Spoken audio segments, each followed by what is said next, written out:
जय हिंद दोस्तों, आप सभी का स्वागत है आपका अपना YouTube channel Jha exam page पर। दोस्तों, आज के इस वीडियो में हम ग्रुप डी और एसएससी के लिए बहुत ही इंपॉर्टेंट क्वेश्चन लेकर के आए हैं, तो आप इसको एक एक करके देखना। ये वन लाइनर जीके है, ये सारे इंपॉर्टेंट क्वेश्चन हैं, एक एक करके क्वेश्चन को देखना। इसी तरह के क्वेश्चन पूछे जाते हैं खासकर ग्रुप डी में, तो आप इसे ज़रूर देखना। और आगे बढ़ने से पहले मैं एक बार फिर आपसे अनुरोध करना चाहूँगा, यदि अभी तक आपने इस चैनल को सब्सक्राइब नहीं किया है तो इस चैनल को जरूर सब्सक्राइब कर दें और वीडियो को अंत तक देखें। पसंद आए कमेंट करके हमें जरूर बताना। हम लेते हैं पहला क्वेश्चन और देखते हैं एक एक करके क्वेश्चन को। बहुत ही छोटे छोटे क्वेश्चन है, याद रखना बड़े आसान है इसको, आप इसको एक बार जरूर देख लें। चाचा नेहरू के नाम से, चाचा जी के नाम से कौन जाने जाते हैं? तो पंडित जवाहरलाल नेहरू। नेहरू को चाचा नेहरू भी कहते हैं। तो चाचा जी के नाम से कौन जाने जाते थे? तो पंडित नेहरू, जवाहरलाल नेहरू। भारत के संविधान को बनाने के लिए गठित संविधान सभा के अध्यक्ष थे। संविधान सभा के अध्यक्ष, स्थायी अध्यक्ष किन्हें बनाया गया था? डॉक्टर राजेंद्र प्रसाद। याद रखना, भारत के संविधान को बनाने के लिए गठित संविधान सभा के अध्यक्ष थे डॉक्टर राजेंद्र प्रसाद। मणिपुर की राजधानी है, याद रखना, मणिपुर की राजधानी इम्फाल। भारत में सबसे लंबी सड़क है, तो लंबी सड़क सबसे NH-44, याद रखना, ये 4102 किलोमीटर। बनारस से जम्मू से कन्याकुमारी जाती है, जम्मू से कन्याकुमारी, कन्याकुमारी याद रखना, NH-44, ये 4102 किलोमीटर इसकी लंबाई है। तो इसमें जो स्लाइड पर क्वेश्चन है, चाचा जी के नाम से कौन जाने जाते हैं? पंडित जवाहरलाल नेहरू। भारत के संविधान को बनाने के लिए गठित संविधान सभा के अध्यक्ष कौन थे? डॉक्टर राजेंद्र प्रसाद। मणिपुर की राजधानी कहाँ है? इम्फाल। भारत में सबसे लंबी सड़क है NH-44। अगला है, बोध गया किस धर्म से संबंधित है? बोध गया किस धर्म के लिए प्रसिद्ध है? किस धर्म का ये तीर्थ स्थल है? तो बौद्ध धर्म के लिए। बोध गया बौद्ध धर्म, ये बिहार में है। अलीगढ़ किस उत्पादन के लिए मशहूर है? अलीगढ़ किस उत्पादन के लिए मशहूर है? ताले बनाने के लिए। तो याद रखना, अलीगढ़ का ताला बड़ी फेमस है। शाहनामा किसकी कृति है? तो फिरदौसी। शाहनामा किसकी कृति है? फिरदौसी, याद रखना। सिख धर्म के संस्थापक कौन थे? तो सिख धर्म के संस्थापक गुरु नानक देव जी। तो याद रखना, सिख धर्म के संस्थापक गुरु नानक देव जी। शाहनामा किसकी कृति है? फिरदौसी की। तो क्वेश्चन याद रखना दोस्तों, बोध गया किस धर्म से संबंधित है? बौद्ध धर्म से। अलीगढ़ किस उत्पादन के लिए मशहूर है? ताला बनाने के लिए। शाहनामा किसकी कृति है? फिरदौसी। सिख धर्म के संस्थापक कौन थे? गुरु नानक देव। अगला क्वेश्चन है, भारत का कौन सा शहर गुलाबी नगरी के नाम से जाना जाता है? गुलाबी नगरी के नाम से किसे जानते हैं हम? जयपुर को। अगला है, किस भारतीय राज्य में विशाखापट्टनम बंदरगाह है? विशाखापट्टनम बंदरगाह आंध्र प्रदेश में। विशाखापट्टनम बंदरगाह, याद रखना, आंध्र प्रदेश। बैसाखी त्यौहार किस धर्म के लोग मनाते हैं? बैसाखी त्यौहार किस धर्म के लोगों के बीच में मनाया जाता है? तो सिख धर्म के लोग बैसाखी त्यौहार को मनाते हैं, याद रखना। नीति निर्देशक तत्व का महत्व किसके लिए है? नीति निर्देशक तत्व, याद रखना, नीति निर्देशक तत्व, डायरेक्टिव प्रिंसिपल्स, ये राज्य के लिए, याद रखना। नीति निर्देशक तत्व का महत्व किसके लिए है? राज्य के लिए। तो इस स्लाइड पे जो क्वेश्चन है, भारत का कौन सा शहर गुलाबी नगरी के नाम से जाना जाता है? जयपुर। किस भारतीय राज्य में विशाखापट्टनम बंदरगाह है? आंध्र प्रदेश। बैसाखी त्यौहार किस धर्म के लोग मनाते हैं? सिख धर्म के लोग। नीति निर्देशक तत्व का महत्व किसके लिए है? राज्य के लिए। अगला क्वेश्चन है, दिल्ली में किस क्षेत्रीय पार्टी की सरकार है? अभी दिल्ली में किस पार्टी की सरकार है? तो यहाँ पर याद रखना दोस्तों, आम आदमी पार्टी, आप जिसको कहते हैं आम आदमी पार्टी। दिल्ली में किस पार्टी की, क्षेत्रीय पार्टी की सरकार है अभी? आम आदमी पार्टी। जनता पार्टी के शासन के दौरान भारत के राष्ट्रपति कौन थे? जनता पार्टी के जब शासन हुआ था उस समय भारत के राष्ट्रपति कौन थे? तो याद रखना, नीलम संजीव रेड्डी। जनता पार्टी के शासनकाल के दौरान भारत के राष्ट्रपति कौन थे? नीलम संजीव रेड्डी। भारत का संविधान कब अंगीकार किया गया था? याद रखना, भारत का संविधान कब स्वीकार किया गया था? 26 नवंबर 1949 को बन के तैयार हो गया था। उस दिन पूर्णतः लागू तो नहीं हुआ था, अंशतः इसके कुछ हिस्सों को उसी दिन लागू कर दिया गया था। तो याद रखना, 26 नवंबर 1949। संविधान पर होने वाले खर्चों पर किसका नियंत्रण रहता है? सॉरी, संसद पे होने वाले खर्चों पर किसका नियंत्रण होता है? तो नियंत्रक एवं महालेखा परीक्षक, याद रखना, संसद पर होने वाले खर्चों पर किसका नियंत्रण रहता है? नियंत्रक एवं महालेखा परीक्षक का। दोस्तों, दिल्ली में अभी किस क्षेत्रीय पार्टी की सरकार है? आम आदमी पार्टी की। जनता पार्टी के शासनकाल के दौरान भारत का राष्ट्रपति कौन थे? नीलम संजीव रेड्डी।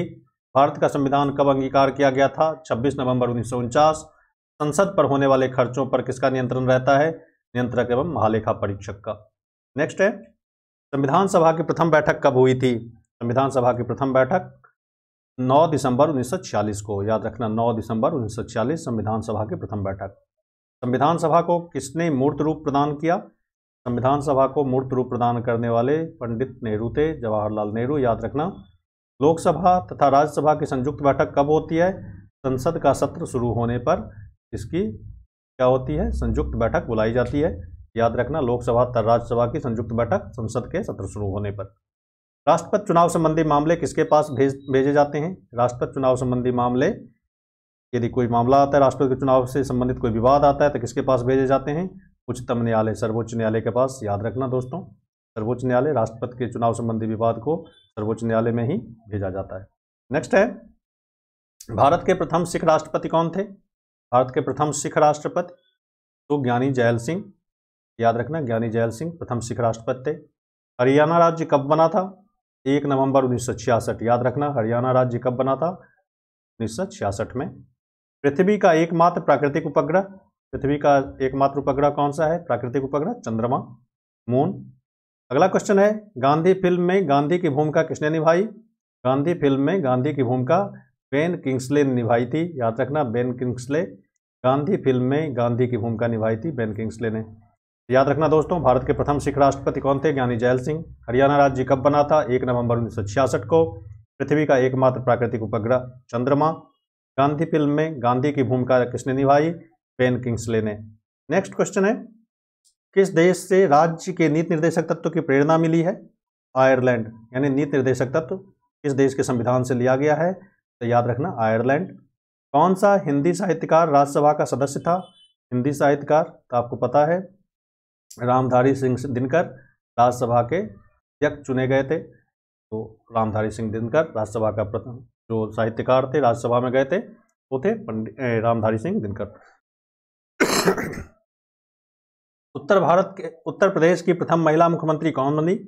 उत्तर प्रदेश की महिला मुख्यमंत्री, प्रथम महिला मुख्यमंत्री तो सुचेता कृपलानी, याद रखना, सुचेता कृपलानी उत्तर प्रदेश की प्रथम महिला मुख्यमंत्री बनी थी सुचेता कृपलानी। केरल का उच्च न्यायालय कहाँ है? केरल का उच्च न्यायालय किस शहर में है? तो केरल का उच्च न्यायालय एर्नाकुलम में है, याद रखना, एर्नाकुलम। तो इसमें एक स्लाइड पे जो क्वेश्चन है उसको एक बार फिर पढ़ लेते हैं जल्दी से, रैपिड फायर की तरह। किस देश से राज्य के नीति निर्देशक तत्व की प्रेरणा मिली है? आयरलैंड। कौन सा हिंदी साहित्यकार राज्यसभा का सदस्य था? रामधारी सिंह दिनकर। उत्तर प्रदेश की प्रथम महिला मुख्यमंत्री कौन बनी? सुचेता कृपलानी। केरल का उच्च न्यायालय कहाँ स्थित है? एर्नाकुलम में। नेक्स्ट क्वेश्चन है, भारत के प्रथम सिख प्रधानमंत्री कौन हैं? प्रथम सिख प्रधानमंत्री तो मनमोहन सिंह, याद रखना, प्रथम सिख प्रधानमंत्री मनमोहन सिंह, प्रथम सिख प्रधानमंत्री मनमोहन सिंह। डोगरी भाषा किस राज्य में बोली जाती है? किस राज्य में बोली जाती है? डोगरी भाषा जम्मू कश्मीर में बोली जाती है, याद रखना, जम्मू कश्मीर। क्या राज्य के नीति निर्देशक तत्व को वैधानिक शक्ति प्राप्त है? तो नहीं, राज्य के नीति निर्देशक तत्व को वैधानिक शक्ति नहीं प्राप्त है, याद रखना, नहीं, यानी इसे जबरदस्ती करके लागू नहीं किया जा सकता, तो इसको कहते हैं वैधानिक शक्ति प्राप्त नहीं है। भारत के पहले राष्ट्रपति के रूप में डॉक्टर राजेंद्र प्रसाद का चुनाव किया गया था, किसके द्वारा? तो संविधान सभा के द्वारा। डॉक्टर राजेंद्र प्रसाद का जो राष्ट्रपति के रूप में चयन हुआ था वो संविधान सभा ने किया था, जो उस समय के वर्तमान संविधान सभा गठन किया गया था, जिस सभा को जिसने संविधान लिखा था उसी सभा ने डॉक्टर राजेंद्र प्रसाद को हम राष्ट्रपति के रूप में चयनित किया था। यहाँ पर क्वेश्चन था पहले, भारत का प्रथम सिख प्रधानमंत्री कौन है? मनमोहन सिंह। डोगरी भाषा किस राज्य में बोली जाती है? जम्मू एंड कश्मीर में। क्या राज्य के नीति निर्देशक तत्व को वैधानिक शक्ति प्राप्त है? तो नहीं। भारत के पहले राष्ट्रपति के रूप में डॉक्टर राजेंद्र प्रसाद का चुनाव किया गया था, किसके द्वारा? तो संविधान सभा के द्वारा। अगला क्वेश्चन है, शिक्षक दिवस कब मनाया जाता है? शिक्षक दिवस 5 सितंबर। 5 सितंबर को डॉक्टर सर्वपल्ली राधाकृष्णन के जन्मदिन पर मनाया जाता है, याद रखना, 5 सितंबर। सिंधु घाटी सभ्यता का एकमात्र बंदरगाह शहर था, सिंधु घाटी सभ्यता में एकमात्र बंदरगाह शहर तो लोथल, याद रखना दोस्तों, लोथल बंदरगाह शहर था सिंधु घाटी सभ्यता में। फ्लाइंग सिख के नाम से किसे जाना जाता है? फ्लाइंग सिख के नाम से मिल्खा सिंह को जाना जाता है, फ्लाइंग सिख मिल्खा सिंह। लक्षद्वीप की राजधानी कवारत्ती, लक्षद्वीप की राजधानी कवारत्ती। इस स्लाइड पे जो क्वेश्चन है लक्षद्वीप की राजधानी कहाँ है? कवारत्ती। फ्लाइंग सिख के नाम से किसे जाना जाता है? मिल्खा सिंह। सिंधु घाटी सभ्यता का एकमात्र शहर कौन था? लोथल। शिक्षक दिवस कब मनाया जाता है? 5 सितंबर। अगला क्वेश्चन है, नींबू और संतरे में कौन सा विटामिन पाया जाता है? तो नींबू और संतरे में विटामिन सी पाया जाता है, याद रखना। नींबू और संतरे में विटामिन सी, संतरे और नींबू में और विटामिन सी पाया जाता है, यानी खट्टे फलों में विटामिन सी पाया जाता है, याद रख लेना आप। धनराज पिल्ले किस खेल से संबंधित है? धनराज पिल्ले तो ये हॉकी से संबंधित हैं, हॉकी खेलते थे धनराज पिल्ले। जापान पर परमाणु बम कब गिराया गया था? तो 1945 में, द्वितीय विश्व युद्ध के दौरान। जापान पर परमाणु बम कब गिराया गया था? 1945 में। उदय शंकर किससे संबंधित है? नृत्य से। उदय शंकर नृत्य से। तो नींबू और संतरे में कौन सा विटामिन पाया जाता है? Vitamin C. धनराज पिल्ले का किस खेल से संबंधित है? हॉकी से। जापान पर परमाणु बम कब गिराया गया? 1945 में। और उदय शंकर किससे संबंधित है? नृत्य से। नेक्स्ट क्वेश्चन है दोस्तों, मैं एक बार फिर याद दिलाना चाहता हूं आपको कि आप झा एग्जाम पेज को जरूर सब्सक्राइब कर लें, क्योंकि हम SSC, CGL, CHSL, MTS, railway की बात करें तो एनटीपीसी कोई भी एग्जाम हो, और ग्रुप डी के लिए बैंक पीओ, बैंक क्लर्क की, आईबीपीएस या एसबीआई का कोई भी एग्जाम हो, बैंक पीओ, बैंक क्लर्क का, स्टेट लेवल का एग्जाम हो, या इस तरह के कोई भी एग्जाम होते हैं ऑब्जेक्टिव एग्जाम, तो इसकी तैयारी के लिए आप जरूर झा एग्जाम पेज से जुड़िए। हम और हमारी टीम पूरी दिन रात मेहनत करती है, और आप इसे जरूर सब्सक्राइब करें चैनल को, ताकि हमें हौसला मिले और हमारा परिवार और आगे बढ़े। हम सभी साथ मिलकर के काम करेंगे तो आगे बढ़ेंगे, तो आप जरूर हमें हौसला देना। इसके लिए आप जरूर इस चैनल को सब्सक्राइब कर लें, ज़्यादा से ज़्यादा वीडियो को शेयर करें, दोस्तों को बताएं, और कमेंट करके हमें भी जरूर बताएं कि आप हमसे क्या चाहते हैं। इसके लिए यहाँ पर एक नंबर है, उस नंबर पर आप हमसे संपर्क कर सकते हैं और हमें हौसला अफजाई कर सकते हैं, ताकि हम और अच्छा वीडियो लेकर के आएँ। तो ज़रूर इस चैनल को सब्सक्राइब करना, कमेंट करना और दोस्तों में ज़्यादा से ज़्यादा शेयर करना। तो हम लेते हैं फिर अगला क्वेश्चन, देखते हैं भारत का राष्ट्रीय पुष्प क्या है? भारत की राष्ट्रीय पुष्प क्या है? राष्ट्रीय पुष्प क्या है? राष्ट्रीय पुष्प कमल है। हमारा राष्ट्रीय फूल क्या है? कमल। चौथ नामक कर किसके द्वारा लिया जाता है? तो चौथ नामक कर किसके द्वारा लिया जाता था? तो चौथ नामक कर मराठों द्वारा लिया जाता था। मराठों के शासनकाल में एक टैक्स लिया जाता था, उसका नाम था चौथ। 1/4 लिया जाता था, उसी का नाम है चौथ। संयुक्त राष्ट्र संघ यूएनओ की सुरक्षा परिषद में कितने स्थायी सदस्य हैं? तो 5। यूएनओ में स्थायी सुरक्षा परिषद के स्थायी सदस्यों की संख्या कितनी है? 5। भूदान आंदोलन किसने शुरू किया था? तो भूदान आंदोलन विनोबा भावे ने शुरू किया था, याद रखना। भूदान आंदोलन स्वतंत्रता आंदोलन के दौरान ही एक आंदोलन चलाया गया था, भूदान आंदोलन, विनोबा भावे। नेक्स्ट क्वेश्चन है, त्रिस्तरीय पंचायत राज व्यवस्था में सर्वोच्च स्थान पर क्या होता है? तो त्रिस्तरीय पंचायत राज व्यवस्था में सर्वोच्च स्थान पर जिला परिषद होता है। हमारे देश में त्रिस्तरीय पंचायती राज व्यवस्था है, तो सबसे ऊंचे स्थान पर उसमें जिला परिषद होता है, उससे नीचे पंचायत समिति, फिर ग्राम प्रधान, तो सबसे ऊंचा उसमें जिला परिषद है। भाखड़ा नांगल बांध किस नदी पर है? भाखड़ा नांगल बांध सतलज नदी पे है, याद रखना। भारत में अंग्रेजी शिक्षा किसने शुरू की थी? अंग्रेजी शिक्षा को किसने शुरू की थी? तो लॉर्ड मैकाले ने, याद रखना। लॉर्ड मैकाले अंग्रेजी शिक्षा से जुड़े हुए हैं, लॉर्ड मैकाले। श्रीलंका की मुद्रा का नाम है रुपया। श्रीलंका की मुद्रा का नाम रुपया है। इसको एक बार फिर दोहरा लें, त्रिस्तरीय पंचायती राज व्यवस्था में सर्वोच्च स्थान पर क्या होता है? जिला परिषद।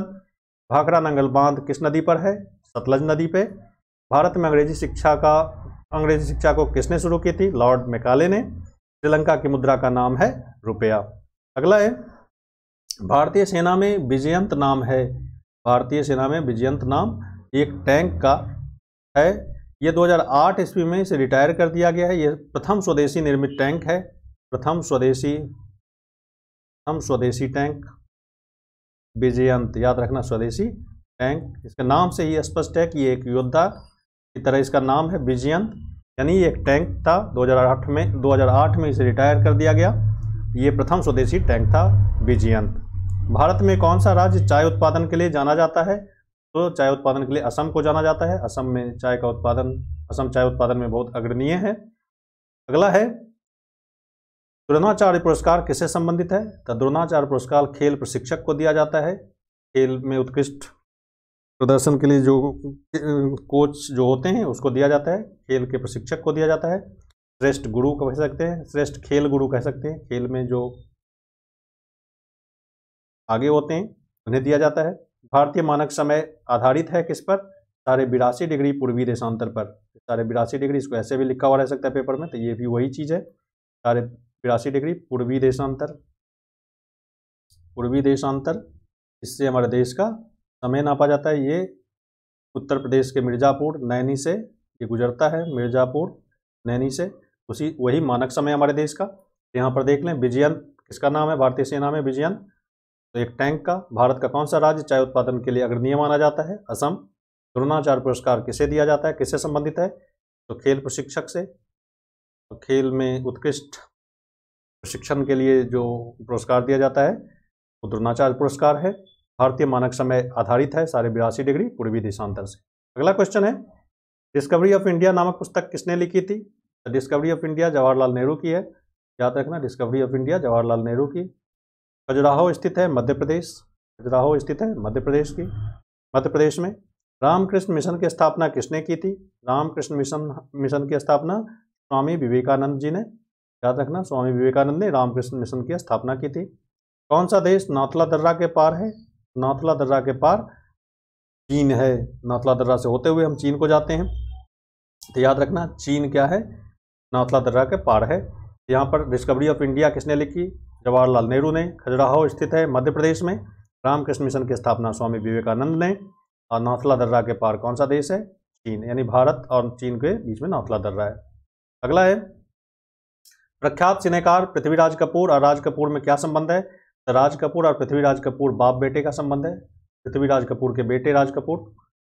उसी तरह राष्ट्रीय, अगला क्वेश्चन है, राष्ट्रीय रक्षा अकादमी स्थित है? राष्ट्रीय रक्षा अकादमी देहरादून, याद रखना, राष्ट्रीय रक्षा अकादमी देहरादून। गुरुत्वाकर्षण की खोज किसने की थी? तो गुरुत्वाकर्षण की खोज न्यूटन ने, याद रखना, गुरुत्वाकर्षण की खोज न्यूटन ने किया था।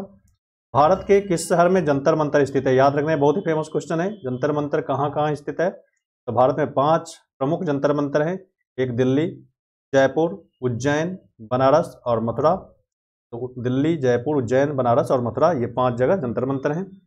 तो याद रखना दोस्तों, यहाँ पर सिने कलाकार पृथ्वीराज कपूर, राज कपूर में क्या संबंध है? बाप बेटे का। राष्ट्रीय रक्षा अकादमी स्थित है देहरादून। गुरुत्वाकर्षण की खोज किसने की थी? न्यूटन ने। भारत के किस किस शहर में जंतर मंतर है, प्रमुख जंतर मंतर? तो दिल्ली, जयपुर, बनारस, उज्जैन और मथुरा में। अगला क्वेश्चन है, कौन सा राज्य भारत के सबसे पूर्वी भाग पर स्थित है? तो कौन सा राज्य सबसे पूर्वी भाग पर? तो पूर्वी भाग में सबसे पूर्व में अरुणाचल प्रदेश है। यहाँ पर सबसे पहले सूर्योदय होता है, याद रखना, सूर्योदय सबसे पहले अरुणाचल प्रदेश में ही होता है। पृथ्वी के नज़दीक वायुमंडल की सबसे निचली परत, पृथ्वी के नज़दीक वायुमंडल की सबसे निचली परत क्षोभ मंडल उसको कहते हैं। ये 32 किलोमीटर तक का इलाका होता है नीचे से, पृथ्वी के सरफेस से। बांग्लादेश की मुद्रा, बांग्लादेश की मुद्रा को टाका कहते हैं। कानपुर किस नदी के किनारे पर, तट पर बसा है? कानपुर गंगा की नदी के किनारे बसा हुआ है। पूछेगा कानपुर किस नदी के तट पर बसा है? गंगा। इसमें जो क्वेश्चन था, भारत के पूर्वी राज्य, सबसे पूर्वी राज्य अरुणाचल प्रदेश। पृथ्वी के नज़दीक वायुमंडल की सबसे निचली परत को क्षोभ मंडल कहते हैं। बांग्लादेश की मुद्रा को टका कहते हैं। और कानपुर किस नदी के तट पर बसा है? तो गंगा। अगला है, खैबर दर्रा स्थित है। खैबर दर्रा कहाँ स्थित है? तो खैबर दर्रा पाकिस्तान अफगानिस्तान के बीच में, याद रखना, खैबर दर्रा, ये पाकिस्तान और अफगानिस्तान के बीच में खैबर दर्रा। तेलुगु किस राज्य की राजभाषा है? आंध्र प्रदेश की। तेलुगु किस राज्य की राजभाषा है? आंध्र प्रदेश की। प्रसिद्ध नाटक शकुंतला किसने लिखी? शकुंतला एक फेमस नाटक है कालिदास की, तो कालिदास, महाकवि कालिदास शकुंतला के लेखक हैं। कौन सी नदी राजस्थान के रेगिस्तान में लुप्त हो जाती है? ये भी फेमस क्वेश्चन, राजस्थान के रेगिस्तान में लुप्त हो जाती है लोनी नदी, याद रखना, लोनी नदी राजस्थान के रेगिस्तान में लुप्त हो जाती है। तो क्वेश्चन है, खैबर दर्रा स्थित है पाकिस्तान अफगानिस्तान के बीच। तेलुगु किस राज्य की राजभाषा है? आंध्र प्रदेश। प्रसिद्ध नाटक शकुंतला किसने लिखी? कालिदास ने। और राजस्थान के रेगिस्तान में लुप्त होने वाली नदी लोनी नदी। नेक्स्ट क्वेश्चन है, कौन सा शहर अंगूरों की पैदावार के लिए प्रसिद्ध है? तो याद रखना दोस्तों, अंगूर की पैदावार के लिए नासिक अंगूर की पैदावार के लिए प्रसिद्ध है। यहीं पे संतरा पूछते, तो संतरा के लिए नागपुर, याद रखना, संतरा के लिए नागपुर। ये सारे महाराष्ट्र के शहर हैं। नागपुर, संतरा के लिए क्या है? नागपुर, नागपुर। और केले के लिए पूछे तो केला भी महाराष्ट्र का एक भुसावल याद रखना, किले भुसावल का। ये 2-3 शहर बड़े फेमस है, संतरा के लिए नागपुर, केले के लिए भुसावल और नासिक अंगूर के लिए। यहाँ पर फिर पूछा गया है कौन सी कायांतरित शैल है, तो संगमरमर, कायांतरित मेटामॉर्फिक रॉक पूछा जाएगा, इसको इंग्लिश में मेटामॉर्फिक रॉक कहते हैं, तो ये संगमरमर। फिर कोयना बांध स्थित है महाराष्ट्र में, कोयना बांध कहाँ है, महाराष्ट्र में। खरीफ की फसल काटी जाती है नवंबर के प्रारंभ में, ये कटना शुरू हो जाता है, खरीफ की फसल नवंबर के प्रारंभ में काटी जाती है। यहाँ पर है कौन सा शहर अंगूरों के पैदावार के लिए प्रसिद्ध है, तो नासिक। कायांतरित शैल है संगमरमर, कोयना बांध स्थित है महाराष्ट्र में और खरीफ की फसल काटी जाती है नवंबर में, याद रखना दोस्तों। अगला क्वेश्चन है हॉकी खेल में प्रत्येक टीम में कितने खिलाड़ी होते हैं, तो प्रत्येक टीम में 11 खिलाड़ी होते हैं। हॉकी के प्रत्येक टीम में 11 खिलाड़ी। किस स्थान पर महात्मा बुद्ध को ज्ञान प्राप्त हुआ था, गया यानी बौद्ध गया, इसको आजकल बौद्ध गया कहते हैं, बौद्ध गया, याद रखना। कौन सा राज्य भारत के बृहद प्रायद्वीपीय पठार का भाग नहीं है, तो मध्य प्रदेश। मध्य प्रदेश बृहद प्रायद्वीपीय पठार का भाग नहीं है, मध्य प्रदेश। भारत का राष्ट्रीय पशु है बाघ। हॉकी के प्रत्येक टीम में कितने खिलाड़ी होते हैं, 11। महात्मा बुद्ध को ज्ञान प्राप्त कहाँ हुआ था, बौद्ध गया। और कौन सा राज्य भारत के बृहद प्रायद्वीपीय पठार का भाग नहीं है, मध्य प्रदेश। भारत का राष्ट्रीय पशु है बाघ। नेक्स्ट क्वेश्चन है विश्व का सबसे लंबा पशु, विश्व का सबसे लंबा पशु जिराफ, की लंबाई बहुत ज़्यादा होती है, सबसे ज़्यादा। भारतीय गणराज्य में प्रथम राष्ट्रपति कौन थे, भारतीय गणराज्य के प्रथम राष्ट्रपति कौन थे, डॉक्टर राजेंद्र प्रसाद। पानीपत के प्रथम युद्ध लड़ा गया था बाबर और इब्राहिम लोदी के बीच, याद रखना, बाबर और इब्राहिम लोदी के बीच पानीपत का प्रथम युद्ध लड़ा गया था। मानसून हवाएं कौन सी होती है, वर्षा ऋतु की हवा को मानसून हवा कहते हैं, याद रखना। तो विश्व का सबसे लंबा पशु जिराफ। भारतीय गणराज्य के प्रथम राष्ट्रपति कौन थे, डॉक्टर राजेंद्र प्रसाद। पानीपत का प्रथम युद्ध लड़ा गया था बाबर और इब्राहिम लोदी के बीच। मानसून हवाएं कौन सी होती है, वर्षा ऋतु की हवाएं। अगला क्वेश्चन है आगे दोस्तों, फिर एक बार मैं आपको याद दिलाना चाहूँगा कि आप यदि एसएससी, सीजीएल, सीएचएसएल, एमटीएस की तैयारी कर रहे हैं या फिर रेलवे, बैंक या स्टेट लेवल की कोई भी एग्जाम की तैयारी कर रहे हैं आप, तो आप किसी भी मंच से आप जुड़े हुए हों, आप झा एग्जाम पेज से भी जुड़िए। यहाँ पर भी आपको अच्छे वीडियो, अच्छे लेक्चर्स, अच्छे सेशंस आपको मिलते हैं। तो आप ज़रूर इस चैनल को सब्सक्राइब करना, अपने दोस्तों में शेयर करना, और क्या कुछ आप चाहते हैं हमसे, आप क्या उम्मीद लगा रखते हैं, तो आप हमें ज़रूर बताइए। हम उस तरह का क्वेश्चन, उस तरह के वीडियो लेकर के आएंगे जो आपकी तैयारी को पूर्ण करेगा। तो आप ज़रूर आप हमसे जुड़ें, और यहाँ पर जो नंबर डिस्प्ले है उस नंबर पर आप हमसे संपर्क कर सकते हैं। किसी भी तरह की जिज्ञासा को हम लेकर, आपकी किसी भी तरह की जिज्ञासा हो तो हम उसे समझने की कोशिश करेंगे। तो ज़रूर आप झा एग्जाम पेज चैनल से जुड़िए और ज़्यादा से ज़्यादा इसे शेयर करिए। हम लेते हैं अगला क्वेश्चन। कहता है किस भारतीय नेता को भारत का लौह पुरुष के नाम से जाना जाता है, तो भारत के लौह पुरुष के नाम से सरदार वल्लभ भाई पटेल को जाना जाता है। तो याद रखना दोस्तों, सरदार वल्लभ भाई पटेल लौह पुरुष के नाम से भी जानते हैं। जनरल किस सेना का एक अधिकारी पद है, तो जनरल भारतीय थल सेना में जनरल का एक पोस्ट है, तो जनरल याद रखना भारतीय थल सेना। विख्यात पर्यटन स्थल गुलमर्ग, याद रहेगा, गुलमर्ग भारत के किस क्षेत्र में स्थित है, गुलमर्ग कश्मीर में है, याद रखना। ये पर्वतीय शहर है गुलमर्ग, कश्मीर में। किस देश को उगते हुए सूरज की भूमि कहा जाता है, तो जापान को उगते हुए सूरज की भूमि कहा जाता है। तो दोस्तों, किस भारतीय नेता को भारत का लौह पुरुष के नाम से जाना जाता है, सरदार वल्लभ भाई पटेल। जनरल किस सेना का एक अधिकारी पद है, थल सेना का। विख्यात पर्यटन स्थल गुलमर्ग भारत के किस क्षेत्र में स्थित है, कश्मीर में। किस देश को उगते हुए सूरज की भूमि कहा जाता है, जापान। अगला क्वेश्चन है कौन सा शहर मध्य प्रदेश की राजधानी है, तो मध्य प्रदेश की राजधानी आपको पता है भोपाल, याद रखना, मध्य प्रदेश की राजधानी भोपाल। जापान की राजधानी टोक्यो, याद रखना, कौन सा शहर जापान की राजधानी है, टोक्यो।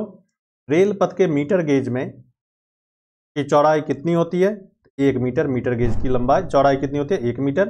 विश्व का सबसे बड़ा महाद्वीप एशिया, तो विश्व का सबसे बड़ा महाद्वीप एशिया। मीटर गेज की चौड़ाई कितनी होती है, रेलवे पथ के मीटर गेज की चौड़ाई 1 मीटर। कौन सा शहर जापान की राजधानी है, टोक्यो। और मध्य प्रदेश की राजधानी भोपाल है। अगला क्वेश्चन है विश्व का सबसे बड़ा महाद्वीप कौन सा है, तो वही क्वेश्चन एशिया। ये क्वेश्चन 2 बार आ गया, कोई बात नहीं, आप इसको देख लें एक बार। विश्व का सबसे बड़ा महाद्वीप एशिया। भारत के किस राज्य में पवित्र तीर्थस्थल अमरनाथ स्थित है? तो तीर्थस्थल अमरनाथ जम्मू कश्मीर में, याद रखना, तीर्थस्थल अमरनाथ जम्मू कश्मीर से जुड़ा हुआ है। चंडीगढ़ का रॉक गार्डन बहुत ही फेमस, ये भी पूछ देता है क्वेश्चन, रॉक गार्डन कहाँ है? तो आप याद रखना चंडीगढ़। किसने बनवाया था? तो नेक चंद्र ने। चंडीगढ़ का रॉक गार्डन नेक चंद्र ने बनवाया था, याद रखना दोस्तों। किस जानवर को रेगिस्तान का जहाज कहा जाता है? रेगिस्तान का जहाज ऊंट को कहा जाता है, याद रखना, रेगिस्तान का जहाज ऊंट को। तो विश्व का सबसे बड़ा महाद्वीप एशिया। भारत के किस राज्य में पवित्र तीर्थस्थल अमरनाथ स्थित है? जम्मू कश्मीर। चंडीगढ़ का रॉक गार्डन नेकचंद ने बनवाया था। किस जानवर को रेगिस्तान का जहाज कहा जाता है? ऊंट को। अगला क्वेश्चन है, पृथ्वी पर सबसे बड़ा वृत्त भूमध्य रेखा, याद रखना, भूमध्य रेखा सबसे बड़ा वृत्त बनाता है। मौत से तुंग का संबंध किससे है, किस देश से है? तो चीन से। मौत से तुंग कहाँ हुए थे? चीन में। जलियांवाला बाग किस शहर में स्थित है? जलियांवाला बाग अमृतसर, याद रखना, जलियांवाला बाग अमृतसर। माउंट एवरेस्ट पर चढ़ने वाला प्रथम व्यक्ति तेंजिंग नॉर्गे, याद रखना, तेंजिंग नॉर्गे माउंट एवरेस्ट पर चढ़ने वाला प्रथम व्यक्ति। तो दोस्तों, पृथ्वी पर सबसे बड़ा वृत्त भूमध्य रेखा। मौत से तुंग का संबंध किस देश से है? तो चीन से। जलियांवाला बाग किस शहर में स्थित है? अमृतसर में। माउंट एवरेस्ट पर चढ़ने वाला प्रथम व्यक्ति तेंजिंग नॉर्गे है। नेक्स्ट क्वेश्चन है, किस देश में सूची स्तंभ यानी पिरामिड पाए जाते हैं? सूची स्तंभ मतलब पिरामिड पाए जाते हैं। तो मिस्र में, इसको इजिप्ट कहते हैं, इजिप्ट भी कहते हैं। किस वर्ष में महात्मा गांधी का जन्म हुआ था? महात्मा गांधी का जन्म कब हुआ था? 1869 ईस्वी में, याद रखना, 2 अक्टूबर 1869, यानी 2 अक्टूबर को गांधी बापू का हैप्पी बर्थडे होता है। तो 1869 ईस्वी में। अजमेर किस सूफी संत से संबंधित है? ख्वाजा मुइनुद्दीन चिश्ती से। अजमेर में किस सूफी संत का दरगाह है? तो आप कह सकते हैं ख्वाजा मुइनुद्दीन चिश्ती। ये भी पूछता है, फेमस क्वेश्चन है। पृथ्वी 1 घंटे में कितने देशांतर घूम लेती है? तो 1 घंटे में 15 डिग्री ये घूम लेती है, तो याद रखना 15 डिग्री, 1 घंटे में 15 डिग्री का। तो ये सारे क्वेश्चन आज के इस वीडियो में आपको देखने को मिला। ये बहुत ही फेमस क्वेश्चन है, बार बार ये क्वेश्चन रिपीट होता है, तो आप इस तरह के क्वेश्चन को जरूर याद रखें। और हमने एक श्रृंखला शुरू कर रखी है, तो आप इसको एक एक करके देखें। और जो पिछले जो वीडियो हैं उसके लिंक हम इसके डिस्क्रिप्शन बॉक्स में डाल रखेंगे, आप वहाँ पर क्लिक करके पिछला वीडियो भी देखिए। एक क्वेश्चन का पुलिंदा आपके पास तैयार हो जाएगा। आप सारे क्वेश्चन को पढ़िए, टोकरी भर भर के ये क्वेश्चन सबको पढ़िए, ताकि एग्जाम में एक भी क्वेश्चन आपसे ना छूटे। तो आज इस वीडियो में बस इतना ही। इंतजार कीजिए हमारे अगले वीडियो का, हम लेकर के आएंगे फिर एक नया वीडियो, कुछ नए क्वेश्चंस। तब तक आप इसको दोहराते रहिए, पढ़ते रहिए, और इसको लाइक कर दें वीडियो पसंद आए तो, ज़्यादा से ज़्यादा इसे शेयर कर दें, दोस्तों को बता दें इस चैनल के बारे में, ताकि हमारा हौसला बने और फिर हम एक अगला नया वीडियो कुछ नए क्वेश्चन के साथ आपके लिए लेकर के आएँ। तब तक के लिए थैंक यू, जय हिंद, धन्यवाद।